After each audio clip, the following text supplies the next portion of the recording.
Denise. Bonjour. Donc aujourd'hui on est là pour que tu nous racontes un petit peu ton expérience en Australie. Oui. Est-ce que tu peux nous dire à quel moment tu es arrivée sur Brisbane? Oui, alors je suis arrivée il y a 1 an et 2 mois maintenant. D'accord. Voilà.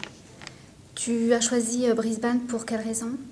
Eh bien, j'avais choisi l'Australie en particulier et après Brisbane, ça a été un choix avec l'université parce que l'université proposait un programme qui me plaisait et je connaissais pas du tout Brisbane avant, mais je me suis renseignée, puis il semble que c'est une merveilleuse ville maintenant que j'y suis.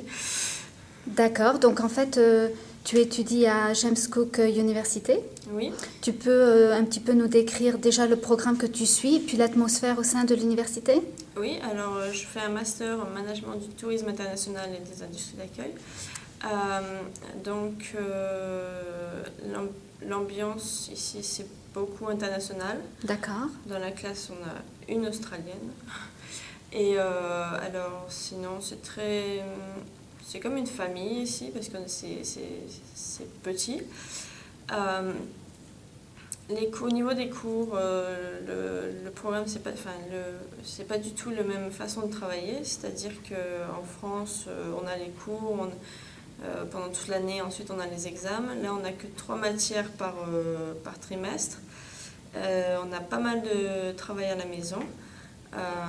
Et c'est vrai que ce rythme-là de travail est vraiment... C'est assez intense, mais c'est intéressant et j'apprends beaucoup grâce à ça. D'accord.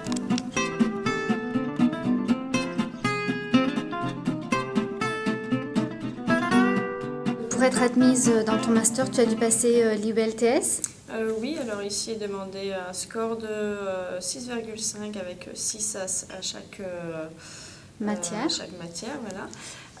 Par contre, j'ai dû passer 2 fois parce que j'avais que 6 au premier tour. D'accord. Mais bon, maintenant, je pense qu'au niveau de l'anglais, je suis à l'aise, donc il n'y a pas de souci. Tu as passé l'IELTS en France ou en Australie? En France. Oui. D'accord. D'accord. Donc, par rapport à ton programme, est-ce que tu peux nous décrire un petit peu le programme que tu suis, les matières que tu as, peut-être une journée type? Oui, alors tous les trimestres, on a 9 heures de cours par semaine. Donc ça paraît pas beaucoup, mais on a beaucoup de boulot. Donc on a par exemple 3 heures de cours.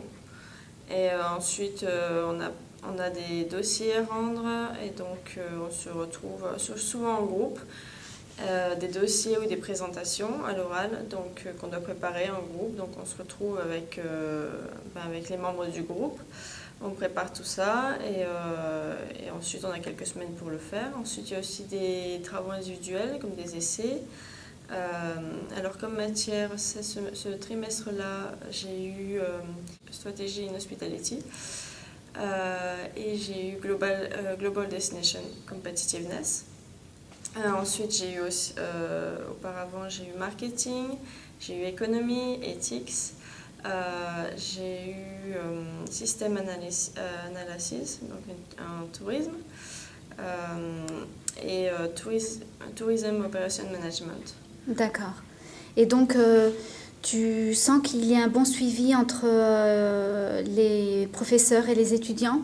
Oui, les professeurs, ils nous connaissent parce qu'on a souvent les mêmes au cours des trimestres et ils sont là pour nous écouter, il n'y a pas de souci. Quand on a un problème, on peut leur poser les questions par email ou bien aller les voir directement à la fin du cours. Ils sont toujours là pour nous aider. On a beaucoup de retours sur nos devoirs pour savoir comment s'améliorer. Donc oui, ils sont au niveau. Ils sont bien présents. Oui. Donc maintenant, est-ce que tu peux nous dire écoute, ce que tu apprécies en Australie et ce que tu vas faire après ton master? Oui, ce que j'apprécie en Australie, c'est le style de vie. Le temps, parce qu'il y a un temps assez agréable, bon, à part l'été où il fait un peu trop chaud, à mon goût. C'est toutes les choses qu'on n'a pas en France, la nature aussi. J'essaie de voyager un peu, donc c'est aussi tout ça, tout ce qu'on n'a pas en France, tous les paysages. Et le fait aussi de côtoyer justement pas de français, c'est-à-dire tous mes amis sont des internationaux, australiens. Donc ça c'est génial aussi parce que c'est un échange de culture et même la colocation aussi, c'était ma première colocation et c'est très intéressant. D'accord, donc en fait, tu n'es pas venue en famille d'accueil au départ? Non, j'ai commencé par une auberge de jeunesse quelques jours et sur place, j'avais déjà commencé à chercher un peu une colocation sur place parce que on m'avait dit que c'était quasiment que en colocation en Australie, donc en effet c'est que de la colocation où c'est très très cher.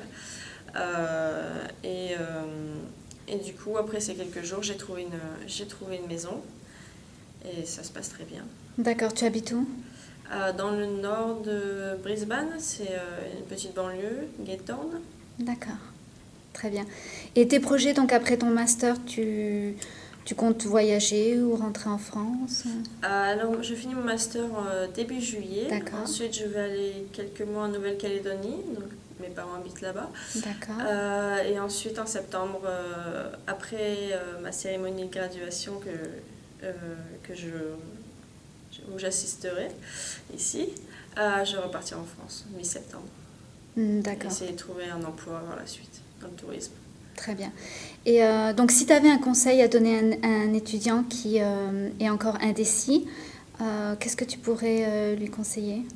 Eh bien, il ne faut pas hésiter, c'est une super aventure, c'est que du bonheur, c'est que du bon.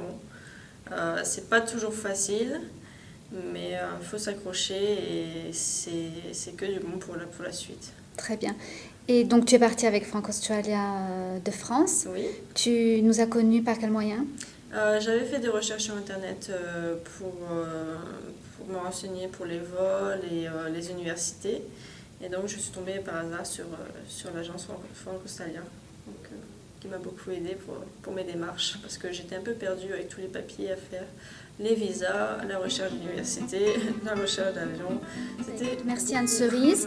Là, tu es en vacances, donc je te souhaite de bonnes vacances en Nouvelle-Calédonie et puis bonne continuation.